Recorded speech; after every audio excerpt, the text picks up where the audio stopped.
In this video, we are going to talk about flashcards. Now, you may be startled to see word lists here, but the reason is I want to talk about word lists first to show you that you should think of them as your enemy. That's right, word lists are your enemy. Now, I know this is stark, bold. How can you say word lists are your enemy? Don't we have to study GRE word lists? The answer to that is actually no. Don't study GRE word lists. Why? Well, first off, because of something called the positioning effect. This is the idea that one word, or any given word, is always next to another word. That is, there's one word before a word, and there's a word after any word. And so what our brains start to do is memorize the positions of words. For instance, say I'm trying to learn the word abstemious. If I know it's next to the word abstruse, then I'm likely to remember abstemious. But if I just say, excuse me, sir, what does the word abstemious mean? And you, of course, have been studying the word list. You may have no idea, but when I say it's the word next to abstruse, and you say, oh yeah, that abstemious, oh that one, yeah, and then you define it. This happens all the time. And that's why we want to avoid word lists. Another reason to avoid word lists is non-randomization.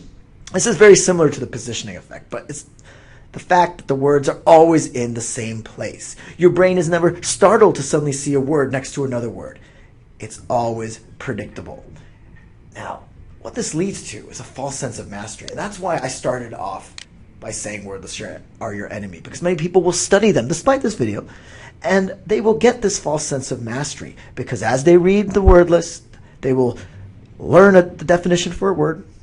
They'll look back at the word, they'll say it means such and such, they'll look at the definition, confirm, and move on this way. But by the end of the list, if I were to suddenly walk in the room and grab the list for them and say, okay, what does the definition of such and such mean? They won't know, even though they think they know.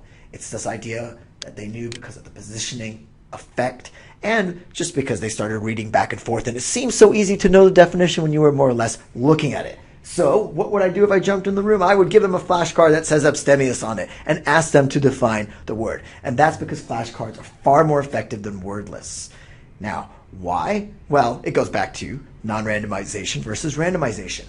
You are always going to be surprised by which word you see when you shuffle, move the flashcards around. You don't know what's coming next. Your brain is on its toes, so to speak. And that's what makes flashcards so great. Now, what can also make flashcards great, but it's not necessarily an intrinsic property of flashcards, are example sentences. So many flashcards out there have example sentences so that you're not just learning definitions and like a parrot coughing up those definitions, but you actually have a sense of context with example sentences. Now, drumroll, this allows me to talk about Magoosh flashcards because yes, not only do we offer definitions on our flashcards, but we offer, and I'm kind of tooting the Magoosh trumpet here, but we offer these great example sentences to really help you see how words function in context. And there's over basically about 1,000 flashcards of GRE words that you are very likely to see on the test. And this is a great place to start learning. Now, I know that you may encounter other words that aren't part of this 1,000 flashcard deck. You may be, for instance, reading the New York Times. So if you ever stumble upon new words and want to keep them somewhere, check out Quizlet.com.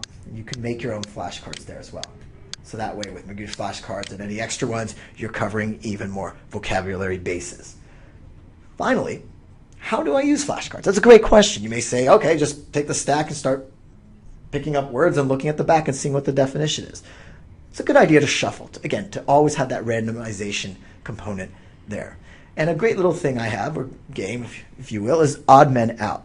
So let's say you have a deck of 100 words and you're learning them. Once you've learned them, once you've gone through them, you should quiz yourself.